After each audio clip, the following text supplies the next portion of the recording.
Okay, welcome to everyone in internet land and also here locally. One thing I regret about tonight that would really, I think, make it easier is that it's hard with having people on Skype and everything to try to put maps up. It'd be easier if we did put maps up. I'll try to describe these things as best I can. You might have to go back and look at some of these areas I'm going to talk about, go on the internet and look at some maps. But anyway, so if you remember, we had two tribes that ended up, for various reasons, having strange outcomes in the supposed blessings that they were supposed to receive between these two chapters about blessings and prophetic elements, that is Genesis 49, and obviously what we just got done studying in Deuteronomy 33. Now, we talked a little bit about the problem with Simeon, and I told you what I thought might be the reason why Simeon was excluded in chapter 33. And remember, I told you I went through who Judas was, and he was of the tribe of Simeon. So just like only 11 got blessed and the 12th did not in Deuteronomy 33, Jesus was left with 11 because the 12th betrayed him. Mm-hmm. Now, the next odd area of these blessings is another tribe, and that's what I want to talk about tonight.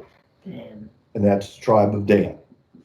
Now, I'm going to paint, hopefully, a scriptural mosaic for you. We're going to go through a lot of different scriptures, some of which I'm going to guess you probably not read, having to do with the Danites. And I'm going to try to show you who they are, what was prophesied of them, what they did, and we'll conclude, of course, making a case for why it is that in the last book of the Bible, in Revelation, they end up in the last list, listing all the tribes of Israel. They end up being excluded. All right. And hopefully it will make sense to you at the end of tonight why they're excluded. All right. So we're going to start in Genesis 49.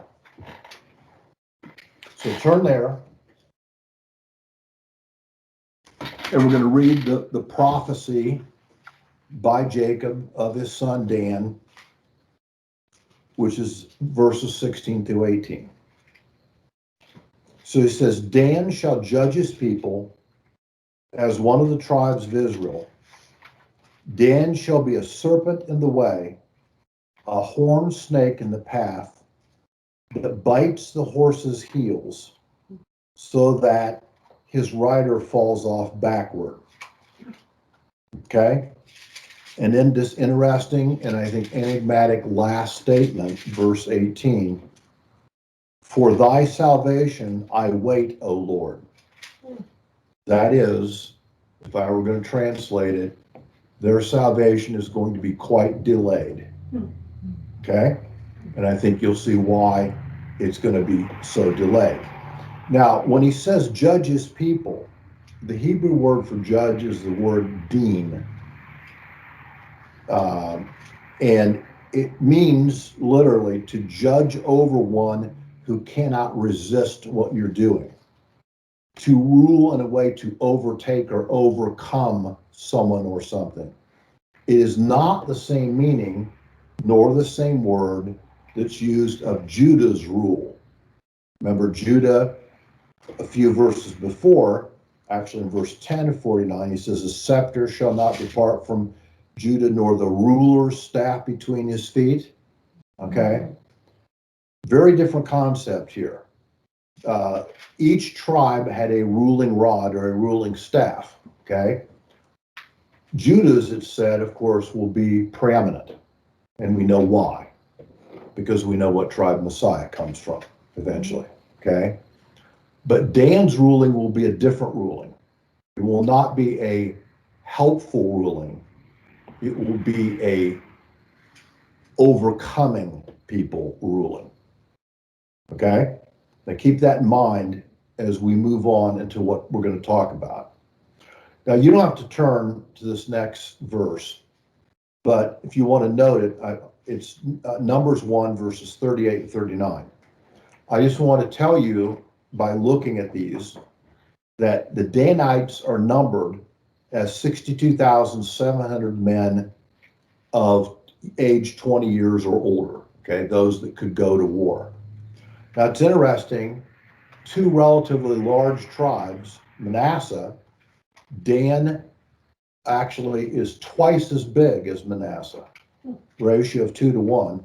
Ephraim is a very prominent tribe, is often used as a symbol for the whole northern part of Israel, and yet Dan, by a ratio of 3 to 2, is bigger also than Ephraim.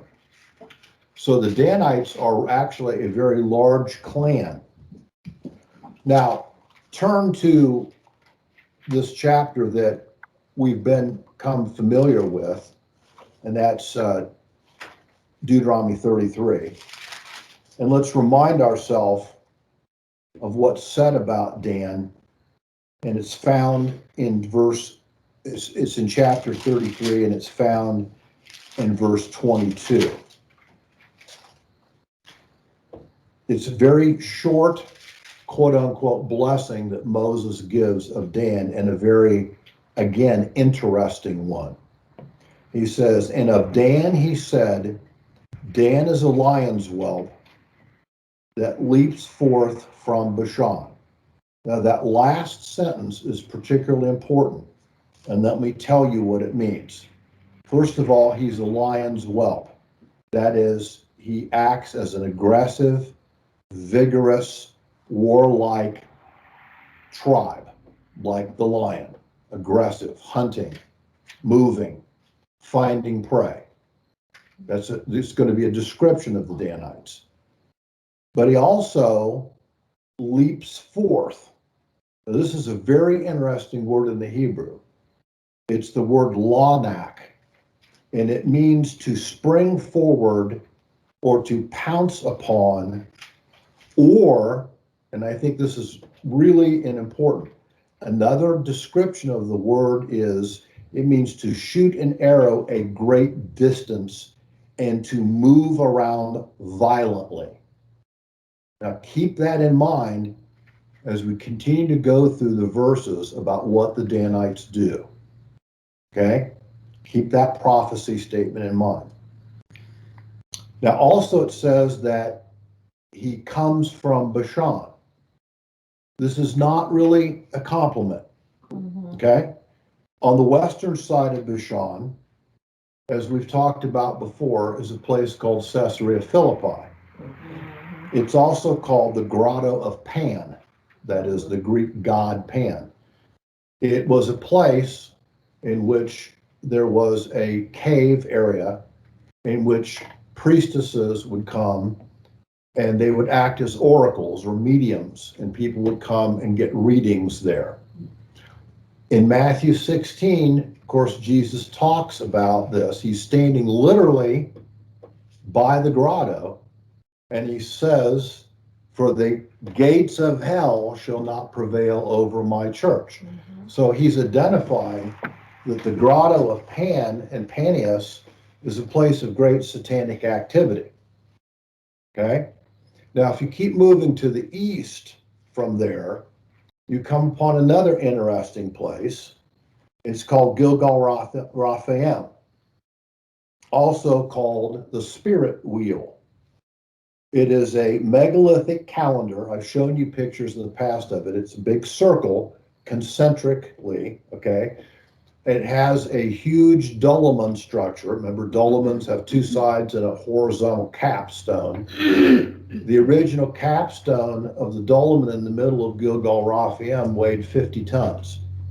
Okay? There are, in the area of Bashan, they've counted, archaeologists have counted, if I remember the number correctly, over 8,400 dolmens of different sizes. Dolmens always have to do with spirits. Okay, they are gateways. They are ways in which you access the occult powers. Like kivas in here. Like kivas in the out west. Kivas out west, where they dig into the ground and line it, make a little hole in the bottom. You also used to call them soul wells. And what would, of course, happen is that the shaman of the tribe would, of course, then they would use psychedelic things like peyote, and they would have a ceremony, and he would channel a spirit through it. And they're all over the West. Matter of fact, we've sat in a couple of them, haven't we? Yeah, that's been. Yeah, they're interesting. So some of them have been well preserved out there. Now, of course, we know this also is the place, the territory of two very famous kings. Their names were Sihon and Og. Both Sihon and Og are described as being giants. Okay? And of course, we talk specifically of of Og in Deuteronomy 3 when we started in Deuteronomy, that he had a bedstand that was 13 feet and 13 and a half feet long and 6 feet wide, made of iron. So certainly the indication from the information Deuteronomy 3 is that this is a really big guy. Okay? So you see a legacy of Bashan that's terribly satanic. Very much so. So Dan leaps from Bashan. So you get the idea he's doing some things that are not very good. All right? Now, also one last comment. Of course, in the territory of Bashan. I'm sorry. So leaps from Bashan means like he came from Bashan? He aggressively moves to and from Bashan. Oh. To and from. You'll understand more in a minute what I mean by both to and from. Now remember, it's not like he's trying to escape Bashan. Well, you'll see. Okay. The other thing, of course, is that this area is the area of the foothills of Mount Hermon. And we know the tradition of Mount Hermon. This is the place that it says that 200 angels, fallen angels, came down to the earth and created this hybrid group of individuals called the Nephilim. Okay? Hermon is where they came. Now, it also says, and I won't necessarily turn you back here. We already looked at Genesis 49, but in verse 17 of Genesis 49, he's called a serpent, a horned viper. Now, very interesting, when you look at the Hebrew, when it says he's a serpent, the Hebrew word is Nakash. Where have you heard that word before? Genesis chapter 3. Okay?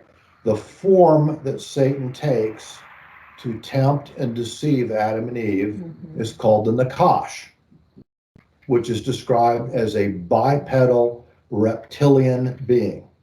Okay? Dan is described as the Nakash. So you get the idea, there's a very, very dark element and tradition, obviously somehow connected to the Danites. Notice one other thing. After the Nakash deceives Adam and Eve, God makes an unusual judgment upon the Nakash. He tells him that he can't be bipedal anymore, and he must be on the ground. Now, one of the things that you'll realize about snakes is they make distinctive marks. You can tell where they've come from and where they've gone because they leave a unique trail and how they move. Keep that in mind, okay, as we keep going on and talking about the Danites. You're going to see how it applies. Now, in Numbers chapter 2, verse 2, turn there. Let's go. Let's look at it for a second. I want to show you something. Numbers 2:2. Numbers 2:2. It's where this is at this area where God, in organizing Israel, let me get there myself. Okay. Like a cross. Yeah, he says the sons of Israel shall camp each by his own standard. With the banners of their fathers' households, they shall camp around the tent of meeting at their distance. So each of the 12 tribes has a unique placement that they're given as you go on in Numbers, okay?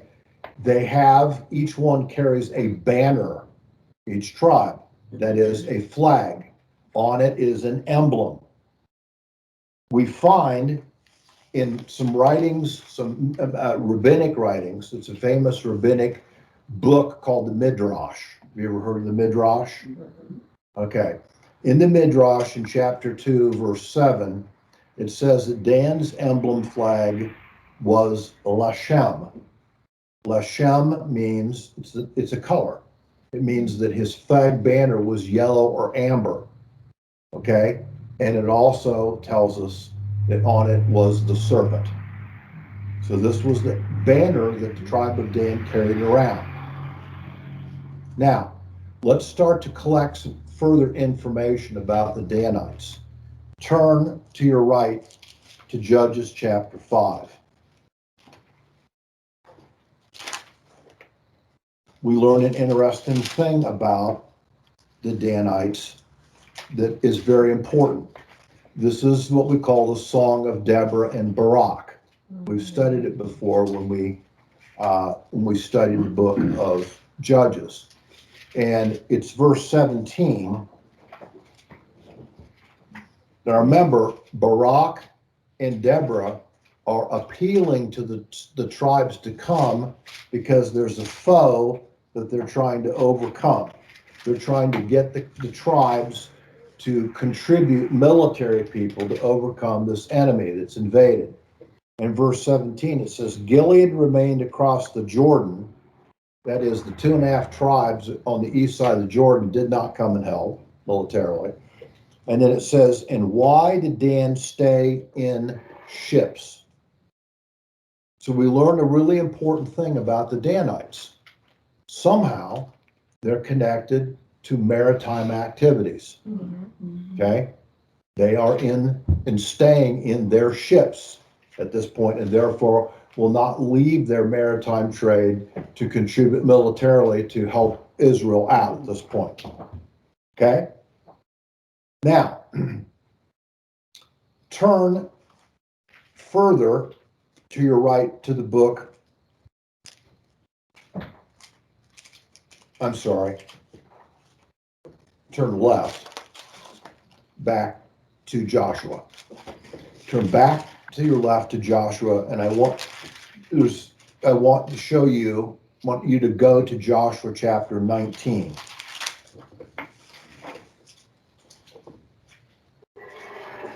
This speaks of a very interesting event. Okay?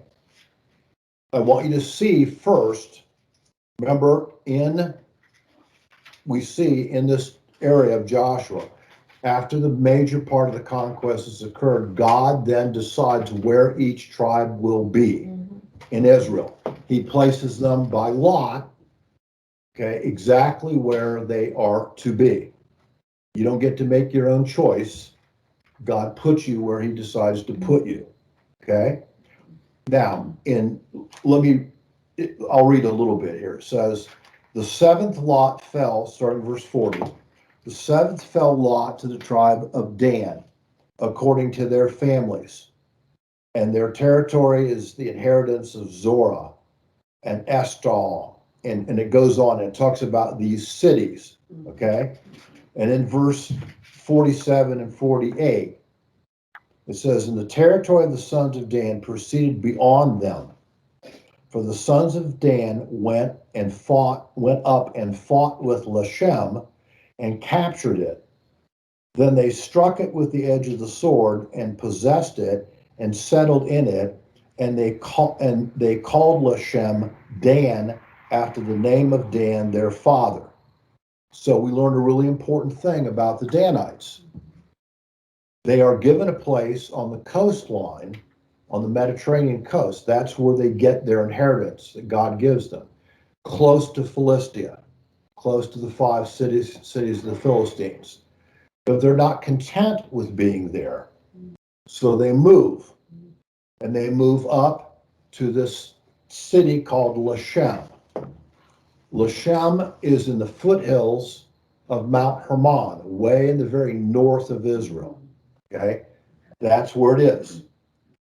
Now, turn back again to your right to Judges and go to chapter 18. And I want you to see, I'll summarize the story. I'm not going to read all the verses, but Judges 18 tells us this interesting story of what the Danites did.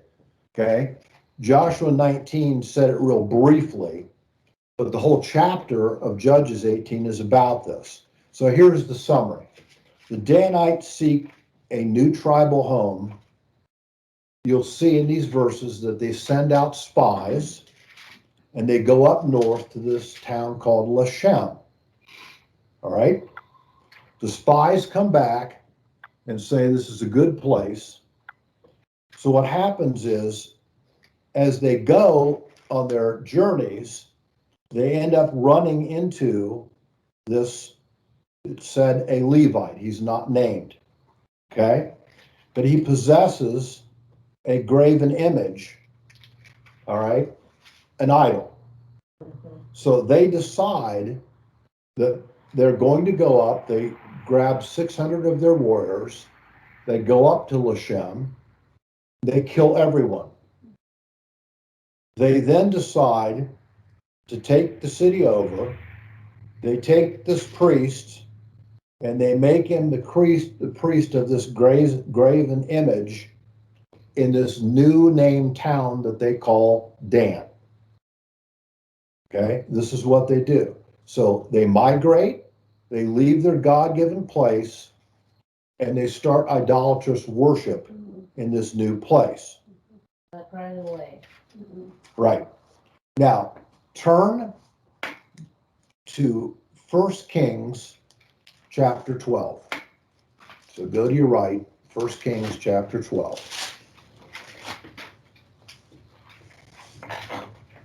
And start in verse 25. Now let me give you a little background so you understand. This is talking about what Jeroboam did. Okay? When Solomon died, there was a split. There was a man named Rehoboam, who, if I remember correctly, was actually the son of Solomon. And there was this other man named Jeroboam who claimed kingship. The country split in half. Was he a slave actually, or? I forget his exact background. I'd have to look at it, but at any rate, Yeah. So the 9.5, the northern tribes area go with Jeroboam, and he becomes king of them. But Judah, okay, the south, takes Rehoboam as their king, as the offspring of Solomon. So this kingdom is now split. Now, starting in verse 25 of 1 Kings 12, then Jeroboam built Shechem in the hill country of Ephraim and lived there. And he went out from there and built Peniel. Now, Shechem, okay, is the northern capital of Israel. Okay, just like Jerusalem is the southern capital at this point. All right. And Jeroboam said in his heart, Now the kingdom will return to the house of David. In other words, he's afraid that people are going to leave him and they're going to go to Jerusalem and go to David's offspring, okay, that is Rehoboam. Verse 27, if this people go up and offer sacrifices in the house of the Lord Jerusalem, then the heart of this people will return to their Lord, even to Rehoboam, king of Judah, and they will kill me and return to Rehoboam, king of Judah. So he's afraid for his own kingship. So what does he do? Verse 28, so the king consulted and made 2 golden calves. Does this sound familiar to you? Yeah. Okay. And he said to them, it is too much for you to go up to Jerusalem. Behold, your gods. So he makes calves in the image, of course, of the Egyptian tradition, and he sets them up. Verse 29, and he set one up at Bethel, and the other one he put in Dan. So Dan now becomes further an idolatrous center of worship for one of these 2 golden calves. So it even makes a greater move towards incredible idolatry.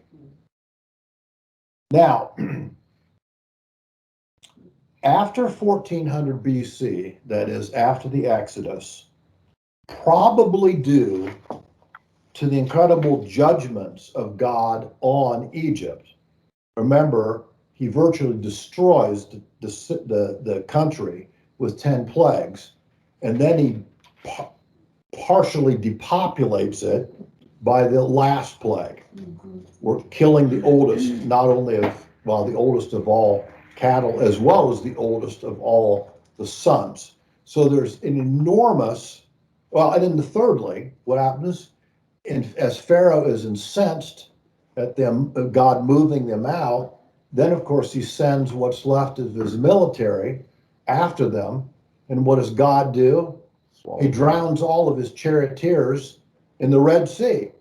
So Egypt has a real power vacuum problem at this point. They were, up until this time, probably the primary maritime naval ruler of the Mediterranean in these areas. But after this time, we see evidence that there's very little that goes on in naval power with Egypt. This leaves an opening, and this opening is filled by the Phoenicians. Okay, now who are the Phoenicians? The Phoenicians, well, yes, that's one of them. Okay, the Phoenicians, They're sailors. they're sailors. They are in what today is modern Lebanon. That's Phoenicia. There are 2 famous cities of Phoenicia called Tyre and Sidon. And they produce a tremendous number of ships, and they send their ships out literally. We're having more and more evidence worldwide. Okay. As a matter, well, maybe I don't want to get into that too much, but so they become the great maritime influence of the world for the next 1,000 years. Wow. It's not until around 400-ish BC that the Greeks finally overtake them in shipbuilding and the size of the navy.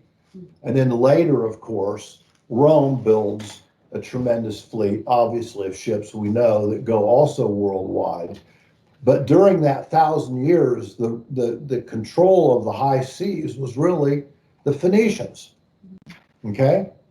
Now, according to a historian named John C. Gawler, Gawler, the Phoenicians were known and had evidence of trading in the Black Sea region and were well known to trade in the Iberian Peninsula, that is, Spain and Portugal.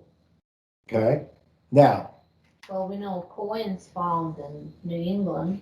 yeah, well, that's interesting you point that out. All right. There have been found near in archaeological digs, not terribly far from the Boston Harbor, gold coins that have been discovered that the coins are inscribed in Phoenician. Okay? There's another one I'll tell you that I wasn't going to get into, but since my wife has brought it up, I'll get into it for a moment, all right? I've told you about this place called the Stonehenge of America, which is about 30 to 35 miles west and north of Boston, okay? They're in this 150-acre megalithic site, okay? It looks amazingly like Gilgal Raphaim, okay? But it's called the Stonehenge of America. It also has a lot of structural similarity to Stonehenge in England, right? That's why they call it Stonehenge of America. It's been privately owned for a long, long time by this family who's passed it down through generations. They discovered when archaeologists, because they've had archaeologists come in for years and years and years and do digs in certain areas of the property, they found a stone that's about this big, okay, with an inscription on it. It was found probably in the 40s. No one could figure out what the inscription meant. They finally contacted a Harvard archaeologist who came there, I believe in the 70s is when he did this. He came to Stonehenge, okay, of America there, looked at it, studied it, did tracings of it, and said to Dennis Stone, who's the current owner of it, I know what it says. So they said, what language is it? And he said, Phoenician. And what is inscribed on it is to the great Baal, the god of the Phoenicians. It sits in their museum. I've seen it. Okay, you've seen it. My wife's seen it. It sits in their museum there in Salem, New Hampshire. So you have to explain to yourself an interesting question. How did it get there? And I think the only logical answer is because the Phoenicians traveled there and it was deposited and left there. Now, how would they be able to travel from Phoenicia all the way around and up through to get to Boston Harbor? yeah, well, they obviously were able to go through the Mediterranean, okay? Then they have access to the Atlantic Ocean, and it's not just, I'm giving you one example of evidence of Phoenician trade. It's all over the British Isles, okay, as well as there in the coast, near the coast of Boston. We have evidence of their movement virtually all over the world. And I'm going to show you some other examples of Phoenician movement and trade, okay? You just mentioned Salem. Is that where the Salem? Salem, New Hampshire. Which is what? Yes. So Yeah. this all kind of goes together. Okay, now, I want to show you something. I want you to turn to 2 Chronicles Chapter 2. So go past 1 Kings to 2 Chronicles Chapter 2.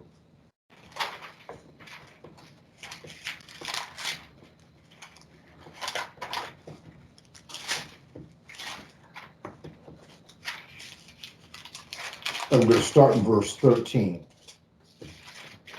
Now, around 950 BC, of course, was the time of Solomon. Solomon, of course, was allowed to build the great temple in Jerusalem.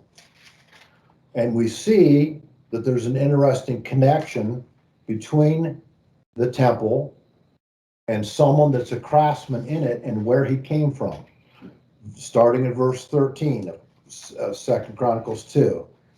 And now, this is actually King Hiram. Hiram was the king of Tyre, okay? The great Phoenician city of Tyre. Hiram supplied an enormous amount of material to Solomon to build the temple. A huge amount, okay? It says in verse 13, and now he says, Hiram saying, I'm sending you a skilled man endowed with understanding, Huram-Abi, the son of a Danite woman and a Tyrian father, who knows how to work in gold, silver, bronze, iron, stone, wood, and purple, violet linen, crimson fabrics, and who knows how to make all kinds of engravings and to execute any design which may be assigned to him, to work with your skilled men and with those of my lord David, your father. So we see an interesting connection here. The Phoenician king sends this guy named Huram-Abi, who had said that he is the son of a Danite woman. Okay? We begin to see the connection between the Danites and the Phoenicians. Notice where I told you that the city of Dan is. Okay? It's at the very, very northern of Israel, virtually close, very close to the border of modern day Lebanon. This is where Phoenicia was. Okay? Remember, we already found in Judges 5 that already during the time of the Judges, the Danites are in their ships and doing commercial trade. Now, turn back to 1 Kings 9 from 2 Chronicles. 1 Kings 9. Who were they trading with? They were trading, you'll find all over the world. But So they were shipping all over the world. I'm going to show you some things to talk about the extent of their trade in the Mediterranean region, okay, in just a minute. So turn to 1 Kings 9.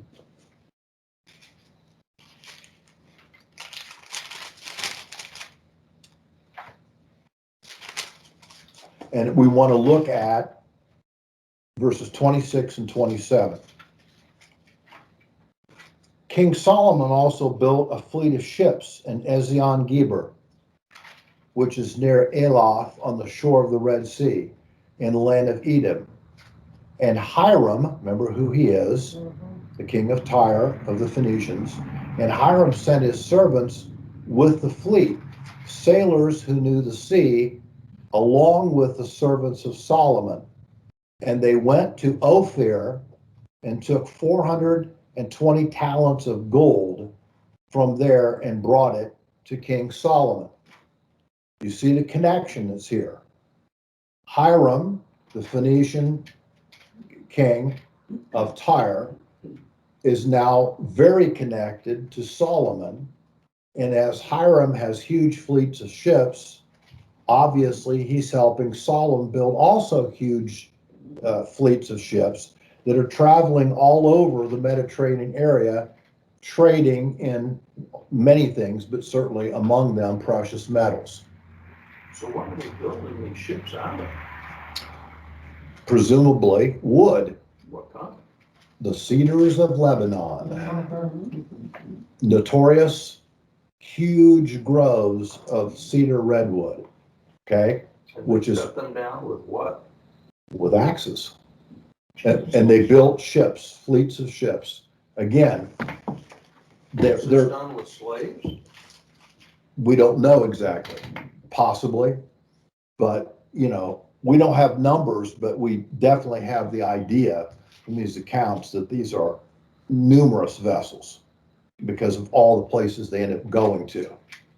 Okay, Now- Do you know if they had pitch or tar or anything in those areas sure. to seal They had pitch and tar that was used on Noah's Ark. Okay, so they were sophisticated sailors that had sophisticated navigation ideas. They obviously were able to look at the stars for navigation, you know, and obviously build sophisticated seaworthy vessels.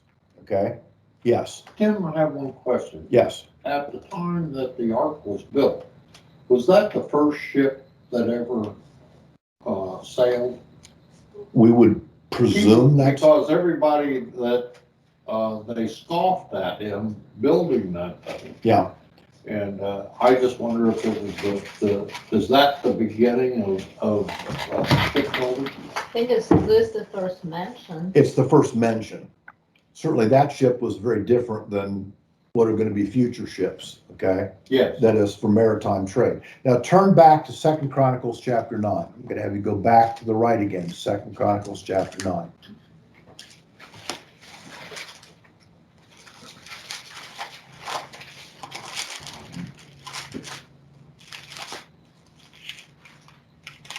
Okay, chapter 9.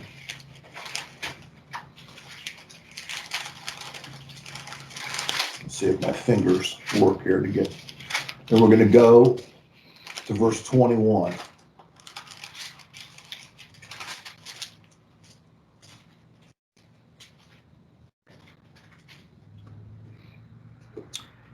This is speaking about the wealth of Solomon and the extent of his trade. It starts in verse 13. We won't read all that, but it talks about, well, let's go back at least to 20, verse 20. And all King Solomon's drinking vessels were of gold. In other words, they were inlaid with gold elements, okay? All the vessels of the house of the forest of Lebanon, there's your answer, Norman, were of pure, or also had pure gold and silver. And it was so much that they traded, it was not even considered valuable in the days of Solomon.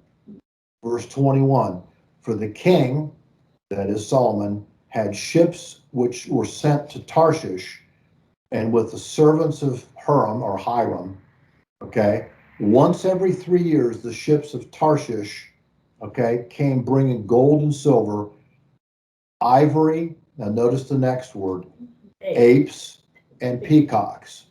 Now, Yeah. Tarshish is the Iberian Peninsula, okay? In other words, it's the far western side of the Mediterranean, which today would be Spain and Portugal.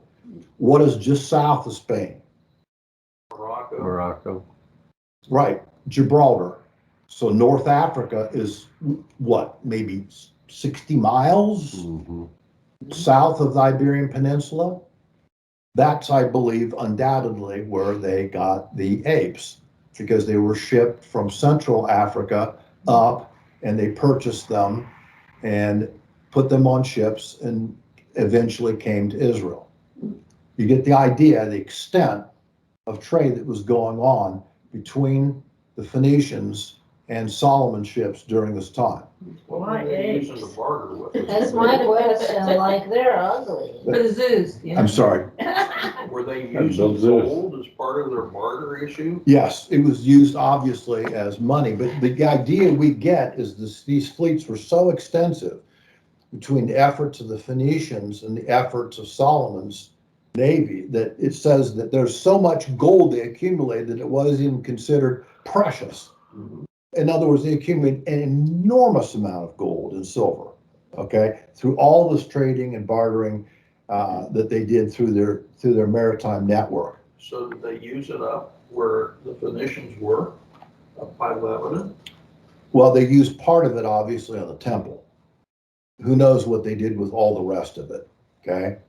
Well, some of it got them obviously in deep trouble in terms of idolatry, but okay, so we see the extent and the movement of trade, both through the Phoenicians and through obviously Israel. Now, notice in history that in 722 BC, the Assyrians come down from the north, okay, in the Assyrian area, under the king Tiglath-Pileser, and also a little bit later, his son, I believe, Shalmaneser V. They sweep down from the north into Israel, and they end up dispersing both the 2.5 tribes of Gilead, that is, east of the Jordan, and also the northern kingdom of Israel. They stop, interestingly, 10 miles north of Jerusalem, don't go any further and retreat. Now, you should ask yourself, if you're an invading army, why the heck would you Why? stop 10 miles north of Jerusalem? Well, because of a prophecy that God gave, stating that that the Assyrians would not take Jerusalem. That Jerusalem would continue as an independent power for the next 150 years, and that their destiny was not with Assyria, but rather was with Babylon. So God directs the Assyrian armies to quit and to retreat back. Very interesting, isn't it? Mhm. Now, this, of course, is where we get this story of, quote, the lost 10 tribes of Israel. I'm going to suggest to you, from evidence that we're going to look at in the next few minutes, they're not at all lost. No. Okay? They're moved, but they're not lost. Well, Anna was from the tribe of Asher. Yes. Now, I think it should be obvious at this point that only a small part of the tribe of Dan ended up being moved out in the Assyrian movement.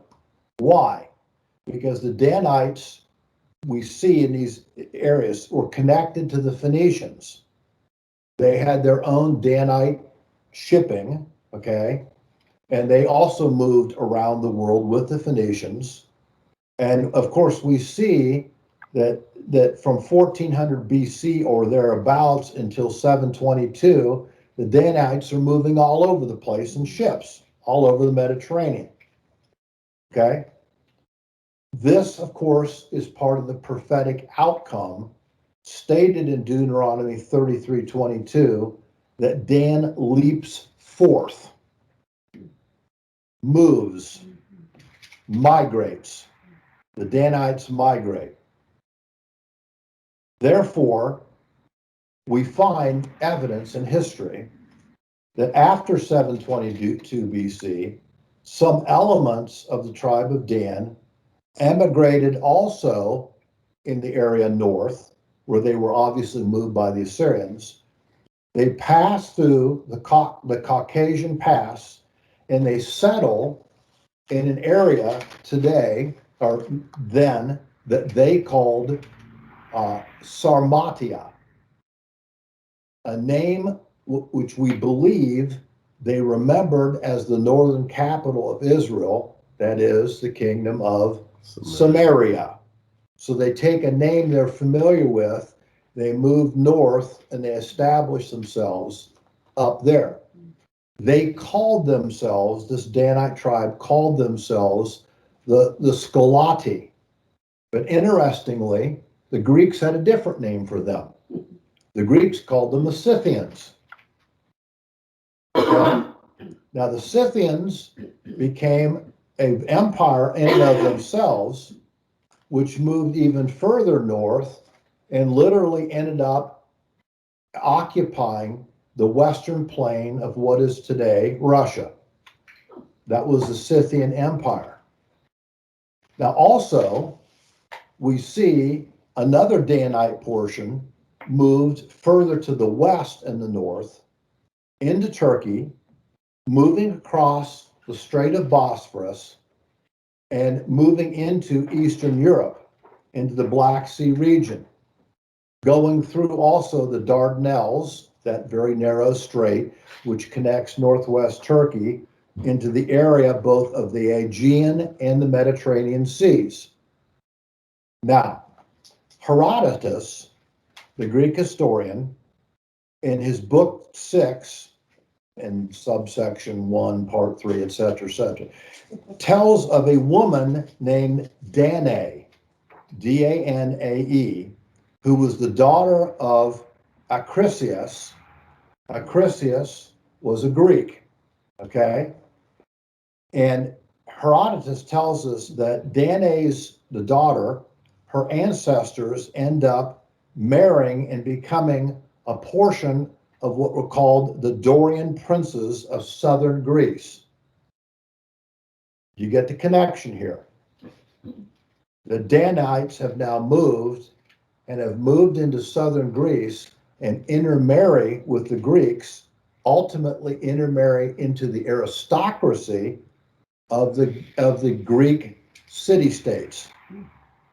Okay, and there's a subsection of these people called the Dorian princes of southern Greece. Diodorus, the Roman historian, in his book 1, tells also of this man named Danaus, Danaus, okay, who has a people group who settled in the ancient southern Greek city of Argos. And Argos, a well-known ancient Greek city, okay, ends up being home to these Danite immigrants.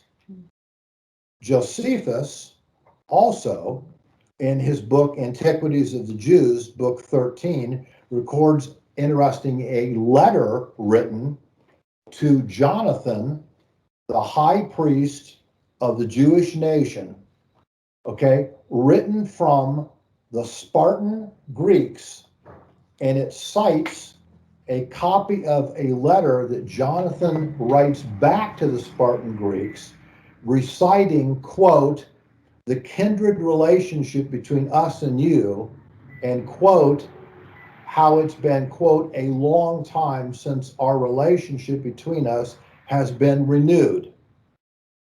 Do you get it? The Jewish high priest is responding to a letter from the Spartan kings talking about the relationship that has occurred over the past years between some of the Spartan kings and the Jews.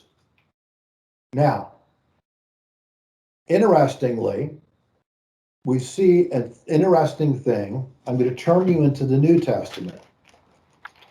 And I'm going to show you something that I'll bet you have never put together before. And it's found in John chapter 7. Until I started to look at this, I hadn't put it together before.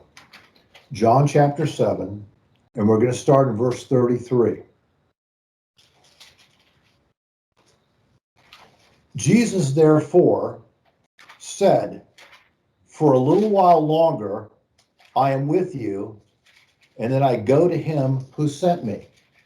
In other words, he's been teaching, and he says he's going to leave. Well, who is he saying he's going to leave to me? He's going to heaven. Right, his Father in heaven, okay? But notice what happens. Look at verse 34. He says, you shall seek me and shall not find me. And where I am, you cannot come.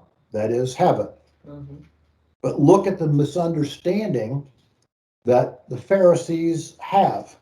Verse 35. And the Jews therefore said to one another, where does this man intend to go that we will not find him? Is he not intending to go to the dispersion among the Greeks and teach the Greeks? Is he? Not a chance.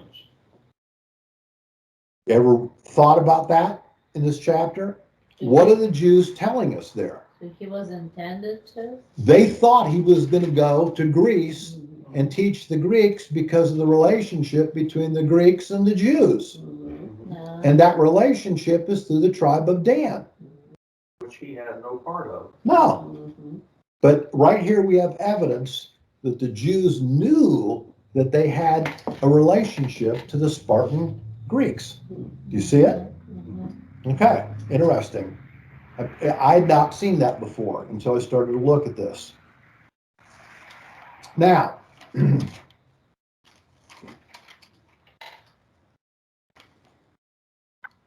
Egyptian records also speak of a people group called the Danahu. You've been drinking? Apparently, there's some, okay, who they in their records connect to northern Israel. They also speak of these people as being in Cilicia, and also say that they dominated the area of the island of Cyprus. The Danavu,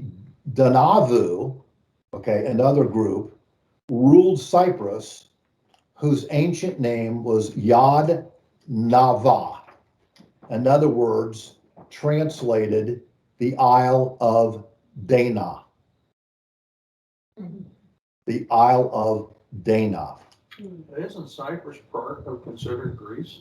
Cyprus also, the Greeks took over and they eventually came to Greece, came to Cyprus, settled it. But the interesting thing is that in some of the groups that settled it from the Greek mainland were also these Danite peoples. So they were going actually back. They were coming down into the Mediterranean and settling Cilicia, etc. But we're told here that all of these places, that were Phoenician outposts, include the people of Dan. And Paul goes there to minister. Yeah, he does. And isn't it interesting that he does?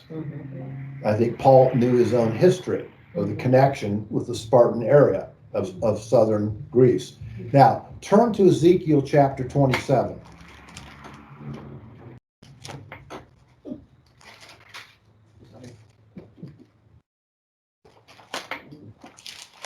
Ezekiel chapter 27. And I want you to look at verse 19.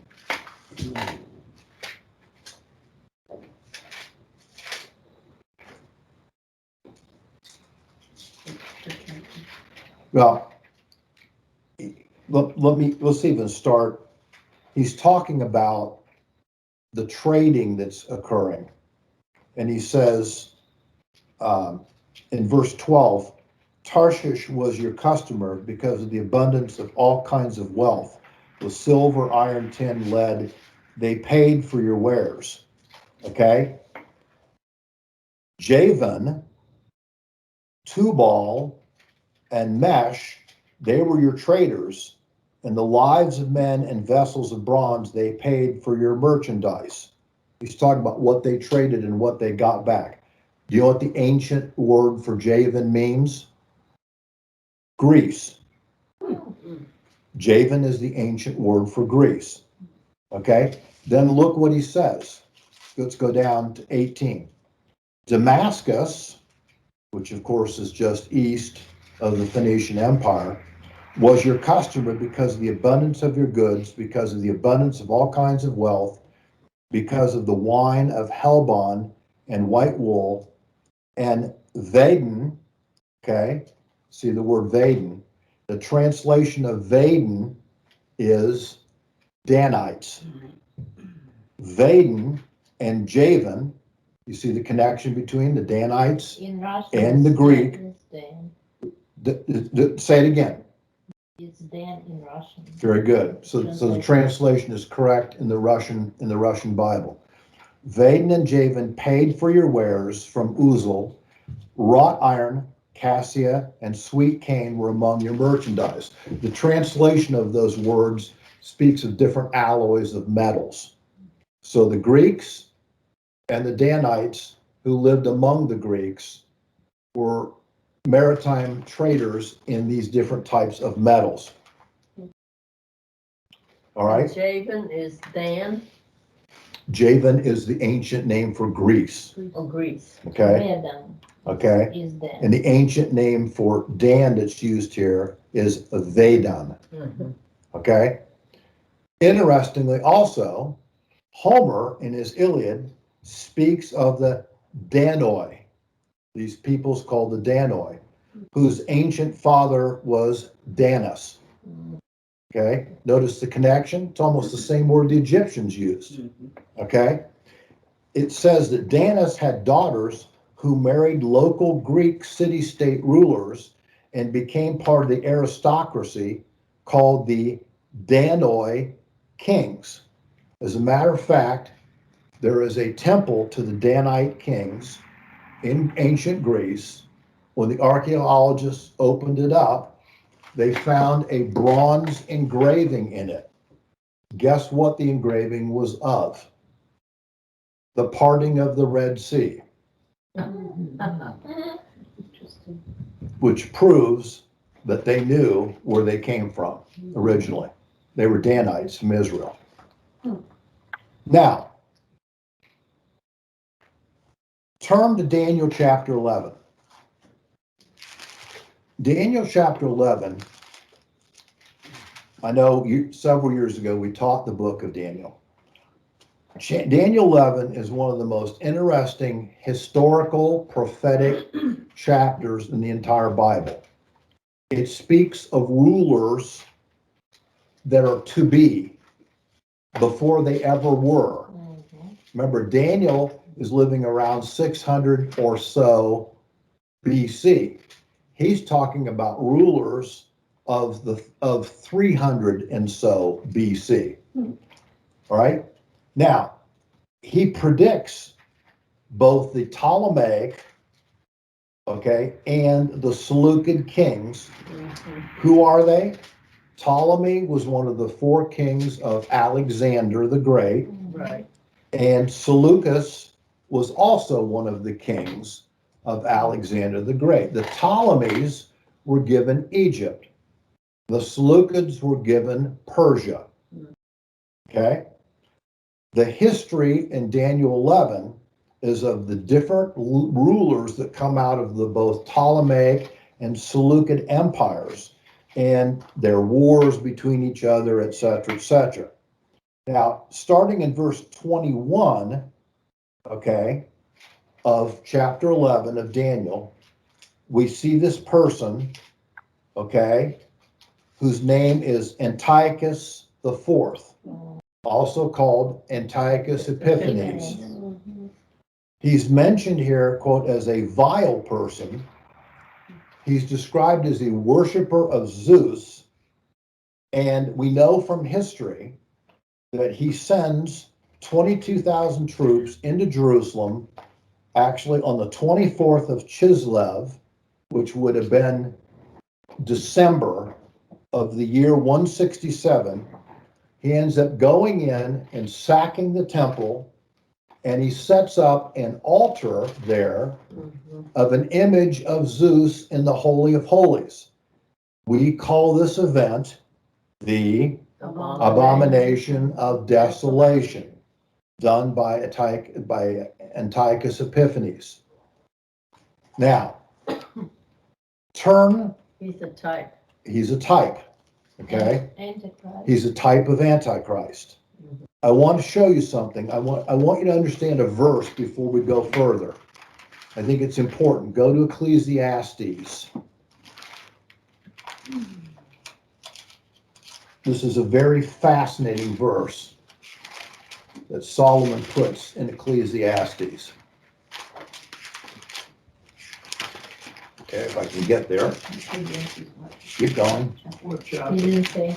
Chapter, we're going to go to Ecclesiastes chapter 1, verses 9 and 10. This is a timing statement about history that's very important. Solomon says, that which has been is that which will be, and that which has been done is that which will be done. So there's nothing new under the sun. What's he saying? He's saying even though history has a beginning and an end, it also has cycles that are repeated. Remember the famous statement by Mark Twain. He says, I don't know if history exactly repeats itself, but it sure does seem to rhyme. That's his famous saying. Well, this is exactly what Solomon's telling us in Ecclesiastes. I'm gonna read verse 10. In verse 10, is there anything of which one might say, see this, it's new. Already it has existed for the ages which were before us. So, this is why we get typologies in the Bible. A type occurs, but reoccurs later, but occurs in a different way, in a different form, in a different intensity with different actions. And it goes on, and it goes on, okay? Different people. Different people, okay? Now, notice that when Antiochus goes and commits the abomination of desolation and acts clearly as an Antichrist figure, a prototype of Antichrist, he does not set up his own image in the Holy of Holies, but sets up the image of Zeus. Now keep that in mind as we go on. All right? Now, the Seleucid king line continues all the way until about 69 BC. They start after the death of Alexander in about 321 BC. Okay? And from that time, for about 300 years, you have the Seleucid kings, all kinds of sons and intrigue and all this stuff. And you have the Ptolemaic also. But the emphasis in Daniel is more on the Seleucid ones. The Seleucid kingly line occurs until 69 BC, when Lucius of Rome, who's controlling Rome at this point, okay, ends up awarding a Antiochus descendant with rule over Syria. But 6 years later, in 63 BC, the Roman general Pompey marches his troops into Syria and declares them a Roman province. Okay? We're done here. No more Seleucids. Even though they continue to exist, they no longer have their own entity politically. Okay? The Romans have taken them over. The Seleucids obviously end up intermarrying with the Romans. And we even have this account of this man named Numenius, who is of Seleucid origin, who ends up being a member of the Roman Senate. This is referred to by the Roman historian Tacitus. Thus, remember, the Danites marry into the Greek, ancient Greek lineage line. Their line mixes with both the Ptolemies and the Seleucids, who intermarry eventually with the Romans, the Roman aristocracy, and eventually in the bloodline of the Caesars. Does that make sense? They're all genetically mixed together. Now look at verse 36. I'm sorry, go back to Daniel. What was your time frame there? When you're talking about Antiochus, When you're going from when they married into and they married from about well, BC? probably probably talking about the very beginning of the Danians in Greece. We're talking about probably 700 BC, Okay. going all the way through until the Seleucid Empire, which is about 300 to 69 BC. So a lot of time accomplished this. Hundreds of years. Okay. Now, so turn back to Daniel chapter 11, and I want you to see, after he's got done talking about Antiochus Epiphanes and his abomination of desolation, look at verse 36. Then, in other words, next thing, the king will do as he pleases, and he will exalt and magnify himself above every god, and will speak monstrous things against the God of gods, and he will prosper until the indignation is finished, for that which is decreed will be done. Now, he's not talking about Antiochus here. He's talking about a future ruler who acts like Antiochus, who's the prototypical end person of Antiochus. We call him Antichrist. Okay? Smells like a lot of politics to me. A lot. So, in other words, Daniel here in verse 36 and following is indicating that Antichrist will be connected to the bloodline of the Danite kings through the Seleucid Empire, through the Roman Empire, and of course, it is very likely, therefore, the Antichrist will have a Danite bloodline. One day, of course, we know that Antichrist will emerge on the political scene. And he will be, quote, Antiochus Epiphanes on steroids. Okay? Turn to the New Testament to 2 Thessalonians.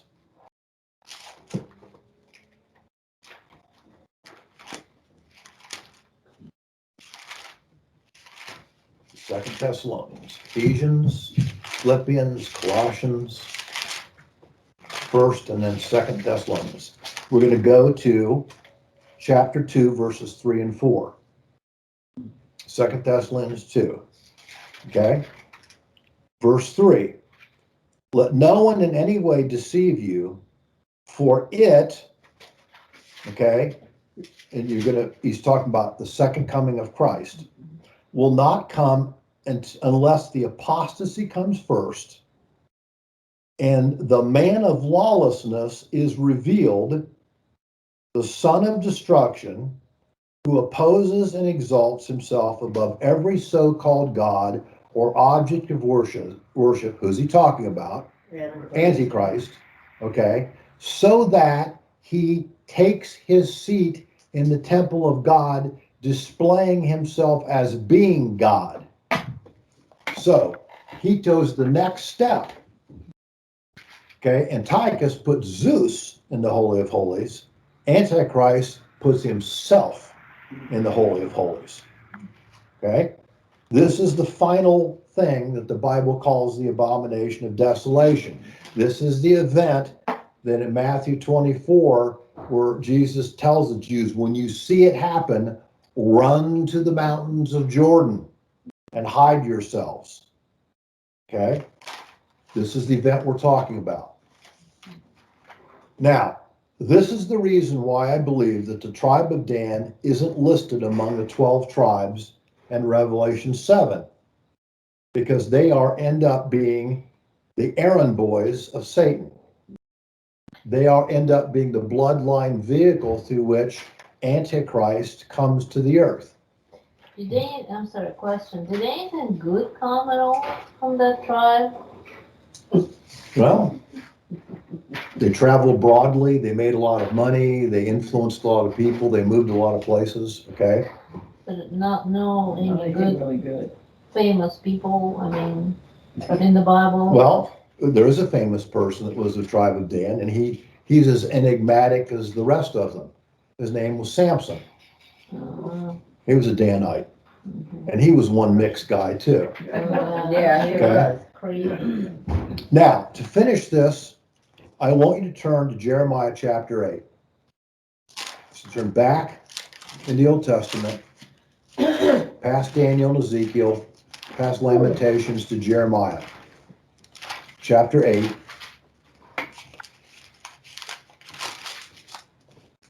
Remember, there was a prophecy talking about in Genesis 49 that Dan would knock the rider of the horse backward off onto his heels. Remember the prophecy? Okay. So, Jeremiah 8, starting in verse 16. This is talking about the end of days. For Dan is heard the snorting of his horses and the sound of his neighing of his stallions. The whole earth quakes, for they come and devour the land in its fullness, the city and its inhabitants. And then he says, ironically, okay, he's referring to the Danites as being part of a movement that's going to end up overwhelming Israel, okay, the Nakash. But look what he also says in 17. This is kind of an interesting aside. For behold, God says, I'm sending serpents against you, adders for which there is no charm, and they will bite you, declares the Lord. In other words, God says, you Danites of the Nakash are sending your horses in to overwhelm Jerusalem and Israel. but I'm going to send my own, quote, vipers in that you'll have no defense against. Now, to finish, turn to the book of Zechariah, towards the very end of the Old Testament.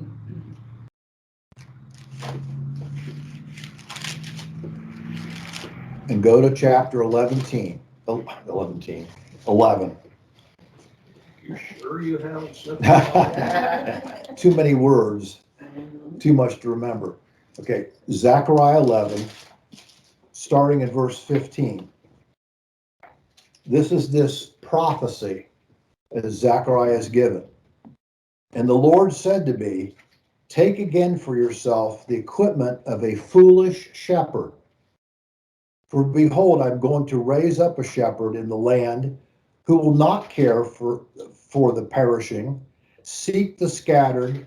He will not heal the broken or sustain the one standing, but will devour the flesh of the sheep and tear off their hooves. Woe to the foolish shepherd who leads the flock. A sword will be on his arm and on his right eye. His arm will be totally withered, and his right eye will be blind. What does it say in the book of Revelation about Antichrist? He will receive a head wound, okay, but will miraculously recover from it, okay? This foolish shepherd is the image of the Antichrist. It's being spoken of here. Now, finally, I want to turn to Zechariah over the next chapter, to chapter 12. The foolish shepherd comes into Israel. The Antichrist invades. But it says here, starting at verse 2, God says, behold, I'm going to make Jerusalem a cup that causes reeling to all the peoples around.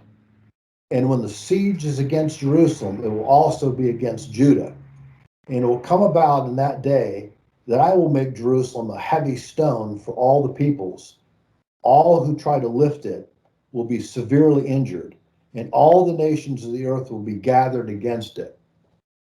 This is a portion of the battle of Armageddon that he's describing. He says, in that day, declares the Lord, I will strike every horse with bewilderment and his rider with madness, and I will watch over the house of Judah while I strike every horse of the peoples, that is the nations, with blindness. Then the clans of Judah will say in their hearts, a strong support for us are the inhabitants of Jerusalem through the Lord of hosts, their God. In that day I will make the clans of Judah like a fire pot among the pieces of wood and a flaming torch among the sheaves, so that they will consume on the right hand and will consume on the left all the surrounding peoples, while the inhabitants of Jerusalem again dwell in their own sites in Jerusalem. And the Lord will save the tents of Judah first, in order that the glory of the house of David and the glory of the inhabitants of Jerusalem may not be magnified above Judah. In that day, verse 8, the Lord will defend the inhabitants of Jerusalem, and the one who is feeble among them in that day will be like David, and the house of David will be like God, like the angel of the Lord before them. And it will come about in that day that I will set about to destroy all the nations that come against Jerusalem. And I will pour out on the house of David and on the inhabitants of Jerusalem the spirit of grace and of supplication, so that they will look on me whom they have pierced, and they will mourn for him, as one mourns for an only son, and they will weep bitterly over him, like the bitter weeping of a firstborn.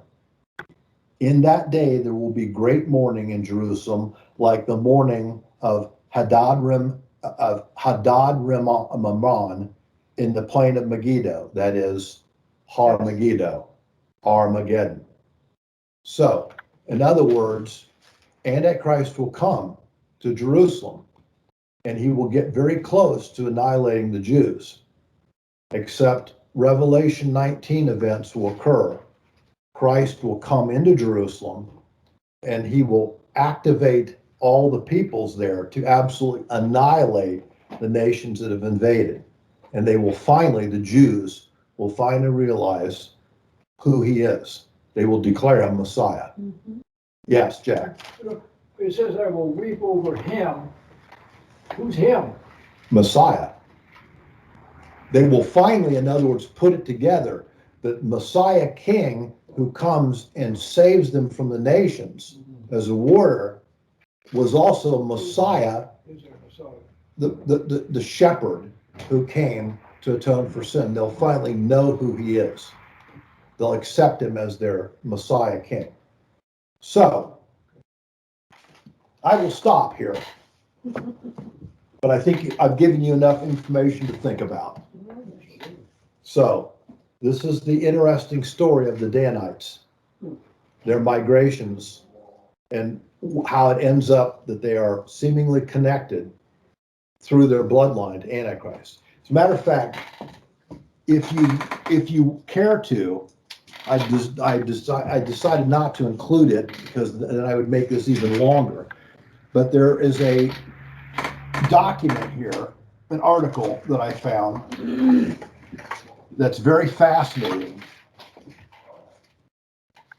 It's called "The Lost Tribe of Dan Found." Okay, if you can see this, and what it is it's a study of genetics. Okay, there are certain genetic elements called haploid groups that make each ethnicity unique. Okay, so if you do a DNA study, you'll find out what the haploid groups are of your bloodline. And it'll show you that you're either of Southern European descent or you're of Northern European descent because of those unique haploid groups.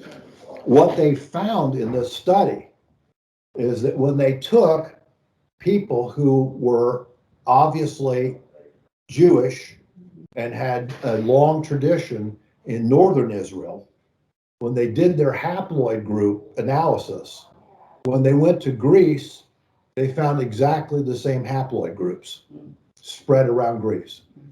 So we don't not only have historical facts that tell us of this Danite emigration, but we also now have enough technology to show that through haploid groups, we have proof of their movement. Interesting, isn't it? Okay, so let us go ahead and stop this evening, and we will pick up next week, and next week we will finish the book of Deuteronomy. We'll take chapter 34, and there's some very, I think, interesting surprises in chapter 34. So, at any rate, we will meet back next week.